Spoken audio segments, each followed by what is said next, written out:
Welcome to the Complete Story series, where I take trade paperbacks and single issues and I break them down into digestible bites to help you understand, and then I read them dramatically back to you, turning them into a motion comic with music and all kinds of weirdness happening in them to just make them unique and stand out a little bit. Today, we're going to be covering the DC Nuclear Holiday Christmas Special. I don't know the name off the top of my head, but all those words are in it. I may have added extra words. Either way, this is a collection of stories that DC put out as a way to celebrate the holidays. And it celebrates different holidays and its different adventures and its different things. And it's just a lot of fun. And I hope you guys enjoy. And happy holidays to you.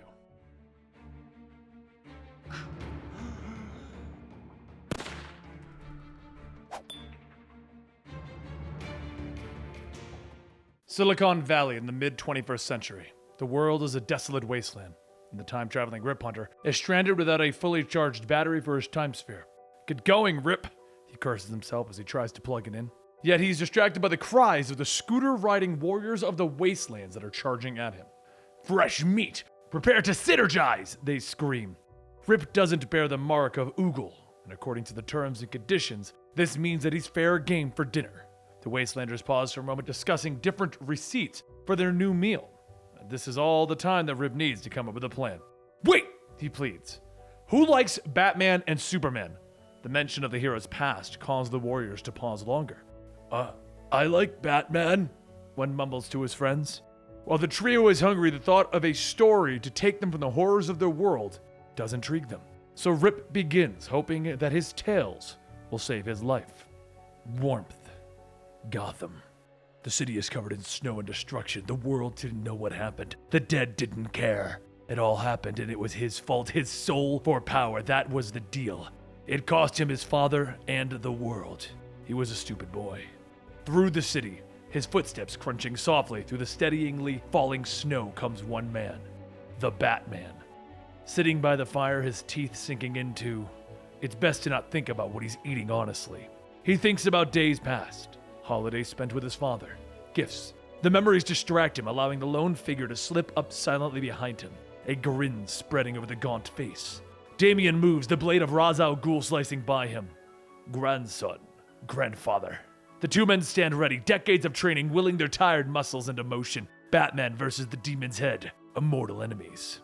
Ra's curses his grandson for his lack of will in ruling the world, instead allowing it to burn around them. Steel shoots across the distance as Ra's throws a shuriken, answered by Damian's own batarang. Springing forth a blow from Damian sends his grandfather sprawling. I am my father's son, Damian snarls. And the world paid for it. Ra's struggles to his feet, retrieving his sword. He was not a madman, no matter what Bruce thought. He was not a criminal to be locked in a cage. He sought to protect mankind, to save it from the world of death and ash that they now reside in. Damian watches his grandfather, a look of sadness on his face, and at his shoulder he can hear his voice. The devil. The man owns his soul. Killing Ra's would be easy, a simple cut. It would be a mercy, really. Ra's closes the distance, his sword raised, a battle cry escaping his lips. The devil is gone, and now at his shoulder is a familiar figure staying his hand. His father. Damian casts his eyes downward. No. The word is simple. The blade slices his chest, a second blow cutting through his arm. The kick sends him to the ground where he is defenseless, allowing the sword to impale him into the soft earth. Ra's falls to his knees, tears on his cheek. Why won't you kill me, Damian? But this isn't Damian. Damian no more. Struggling to his feet, he pulls the blade from his chest. I'm Batman. The two men stand facing each other as the world dies around them. Merry Christmas, grandfather. The night ends, as it has done on countless Christmases past, with the family sitting by the fire, sharing each other's company. Memory Hearth. Mars in the 853rd century. Superman has traveled to the Red Planet. As he grows near, the sand begins to shift and he hears a familiar voice in his thoughts. The voice of an old friend. A massive hand comes forward, holding the Man of Steel aloft. Superman has come to see his friend today so that he won't be alone on the holidays. Hours earlier, Superman was locked in battle with the villain Cosmos, and as the two fought, Cosmos suddenly warped away, leaving Superman baffled. In the 21st century, young Clark Kent is sitting with Joshua Johnstone on the porch of the family's farm, after a long afternoon of fixing the family tractor. Sensing something, Johnstone sends Clark in to wash up for dinner. Behind the face of the farmhand is really Jean Jeans. Sensing the arrival of Cosmos, he leaps to the defense of the future Man of Steel. Superman arrives from the 853rd century, just in time for the defeat of Cosmos. Realizing that the hero Jean secretly protects his ancestor, Superman reaches to his future friend. Alone in his cabin, Jean sits, remembering his family from Mars that no longer exists, and today is memory hearth, and Jean is alone. Yet, Superman is there, and while the two have not yet met, they are friends. Coming forward, Superman offers to celebrate with his friend today, as a thanks for saving Clark. And back in the future, Superman sits with Jean again. To save the timeline, he erased Jean's memory of their meeting in the past, but now, as friends, they once again celebrate the holidays together. Once and future. Barry is lost. The Speed Force crackles around him as he runs, as he tries to break free, but he can't. Barry is lost, and he never got to say goodbye. Briefly, as if opening a window, he can see her. Iris. She sits in a home decorated for the holidays, tears falling down her cheeks, as the Christmas lights wrapped around the tree twinkle behind her. It was long ago when the villains came together. Vandal Savage, Ares Brainiac, Morgan Le Fay. The League wasn't ready and they couldn't defeat him. Barry tried his best, but he was just a man who can run fast, standing amongst the gods. When the Reverse Flash arrived, it seemed like the end. Combining his powers with Morgan Le Fay, they were going to poison the Speed Force, killing time itself. Barry moved. He could stop it. He could save them all. Barry saved the day. But now he was stuck, lost and unable to find his way back to Iris. But he can see. Sometimes the energy creates a window and he can see the world that he saved. The League, they continue on. New battles, new heroes to fight them. Time moves forward for Iris too. She finds someone else. Her happiness makes it all worth it. The world shifts and Barry sees something else, something beyond. He pulls on his mask. He runs towards whatever this new beyond is, the only way that he knows how. Fast. I still want to eat him. The Wastelanders sit in a circle listening to Rip's stories, but they weren't as good as they'd hoped. He needs more time. I'm just lonely and I wanted to be among friends this time of year, he tells them. What time of year is it? One asks as they begin to feel bad for their would-be meal. So Rip lets them know that it's close to Christmas. Kronk is Jewish. And Happy Hanukkah, Rip calls. It's just one thing for the holidays. A few more stories. Where the light cannot reach. Two people scale the snowy peaks of a mountain years from now. They're on a mission to save the world. Footprints lead them into a cave. They are close, closer than they think. Before them stands a king. His armor torn, yet he stands, his trident pointing at them menacingly. But Dr. Diago and Santos mean Aquaman no harm. They need his help. My help? The former king questions. In Iceland, there are rumors of a microorganism in the trench that can break down radiation. They can use it to stop the radiation that is choking the world around them. Aquaman is the only one who could reach the bottom of the trench. It's a long shot, but it's all they have. Aquaman's eyes are distant. They don't know what they're asking him, what he must face for a long shot. But the world is dying and they've all lost someone. Later, the water is murky and dirty as Aquaman prepares to leave. The dying creatures of the sea washing ashore, creating a floating graveyard. Not wasting time, Aquaman dives in. The ocean is not the home that he once knew. The cities of Atlantis are gone, destroyed during the attacks of the surface world. The creatures of the sea are also afflicted, their bodies and minds warped by the radiation. Behind him, mutant sharks hunger, mindless brutes that do not heed the commands of the King of the Seas. Though it pains him, Aquaman deals with them the old-fashioned way, and their blood chokes the already dense waters. Swimming onward, Aquaman is greeted by the silence of the oceans, the silence of a dead world. He comes to the trench, and deeper still the caves. The walls are aglow with a soft yellow light, and reaching his hand, he smears it against the lights. This is what will save the world? A handful of glowing mud? He laughs, perhaps from madness. From behind, a dark shape emerges. The shark is puzzled. Why does the king laugh? Aquaman is startled, and the creature swiftly swims away. It is normal, no mutations. He can hear its thoughts. Perhaps the world isn't doomed, after all. Lost daughters. In the not-so-distant future, Kara is struggling up a mountain, and a little girl coughs. She's dying. Kara found Lucy 2 years ago on Christmas Day. She was crying, lost amongst the death and destruction of the world that they now live in. Her parents have been attacked and hid her, so they give her the best shot that they can. Now that they struggle, the world is poisoning them, though. Are we there yet? Lucy struggles at the question, and Kara laughs. It's 20 feet in the air, she says, forcing a smile. So, a little bit longer? The girl questions. A little bit longer, Kara nods. Denali is the highest mountain in North America. The rumors of a dying man stating that at its peak you could breathe fresh air and feel the sunlight on your face The world was poisoning Lucy, and Kara wouldn't let that happen. They struggle onward. But it's too much. Kara is weak. There's been no sunlight touching her skin. She stumbles, she falls. Lucy tries to help, but she's just a little girl. Through the clouds, Lucy squints, asking, "What is that?" And Kara sees it. Sunlight. The clouds, they break slowly, and Kara feels it. Sunlight against her skin. She feels her strength returning as she gets to her feet. Pulling Lucy onto her back, she climbs. The sun shines on them as they look down over the world of dirty clouds. "Are we going to jump?" Lucy asks as she takes Kara's hand. But they're not going to jump. Taking Lucy into her arms, Kara leaps into the air. She takes flight. The flight is fast and they land at the Fortress of Solitude. Her powers are returning and Kara clears the door, picking up her cousin's excessively large key. She just needs his ship, something to get Lucy away. The fortress, she discovers, is undisturbed, and the ship lies silent. "What are we doing?" Lucy questions as Kara begins to search. She just needs to find a new world, someplace where Lucy will be safe. But the little girl begins to cry. She doesn't want to go without her mother. Kara stares down at her daughter, the little girl she saved on that Christmas. So, they both squeeze into the ship, bracing as it launches.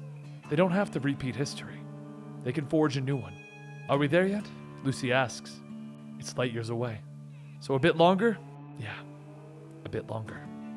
Last Christmas. Decades from now, it's Christmas Eve, and Firestorm is flying to check out a radiation signal coming from an old amusement park. The world is destroyed below him, a casualty of the nuclear wars that are far too frequent now. Realizing that the park isn't empty, Firestorm discovers the nuclear family. These atomic-powered robots have gathered around their own industrial Christmas tree, and they seem happy. Though they don't seem well, as stutters slow their speech. But it's okay. They're together during the holidays, and they embrace it in a warm hug. It's our friend Firestorm," the daughter stutters. "Hey, I'm Biff," another explains, but the villains have no interest in fighting, and the children sit and play. Mom seems confused, not remembering the decorations or to turn the oven on, but the kids don't mind the uncooked cookies, and neither does Dad. Firestorm is confused, and Dad decides to take him out for a walk and discuss it. It's the nuclear family's last Christmas. Their batteries are running dry, and they won't make it much longer. Dad's just worried about who will be the last to go and who will watch the others stop forever. Genuinely saddened by this, Firestorm offers a few solutions and then gets blindsided by Biff, who knocks him out. Finally coming to, Firestorm is shocked to find that he is strapped to some kind of transfer machine. As the family's batteries are running out, they will charge him and set off a chain reaction, killing the last few remaining humans in the wasteland. Thinking fast, Firestorm tricks the family and manages to escape, releasing his built-up energy harmlessly. The family stands basking in the glow of the nuclear light on Christmas. And returning, Firestorm seems to have forgiven the family, using his powers to transform some juice into fine brandy. "No hard feelings, Sparky?" Dad asks. But Firestorm understands that they didn't want to be alone at Christmas. Everyone smiles and they raise their glasses for a toast. The smiles are frozen. The family is still. Firestorm stands surveying his former enemies. They pass together, their last moments being together at Christmas with family. With the click of the lights, Firestorm flies off. To all, a good night. "These stories taught Morgus nothing of the true meaning of Christmas."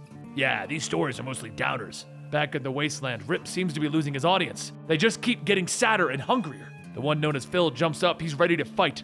So Rip finally lets them know that his stories were just buying him time. The warriors are just too smart for him, like some other people that he knew.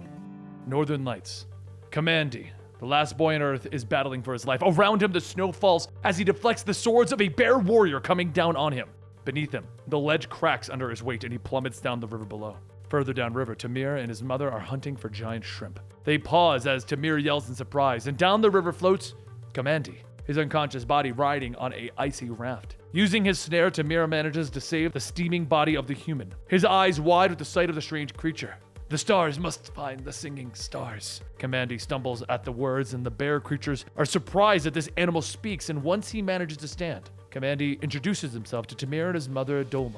He's wary around the bears, for he has fought their kind before, but Dolma offers him a cloak against the cold, and Kamandi finds himself relaxing amongst their kindness. Dolma questions Kamandi about the singing stars, yet he acknowledges that it was only madness. She doesn't think so, though, and leads the man through the snowy forest, telling him the tale of King Amrim, and the prophecy that said a child born in the year of the comet would be his death. Upon hearing the prophecy, Amrim had all those children slain, all except Tamir, and Kamandi, it seems.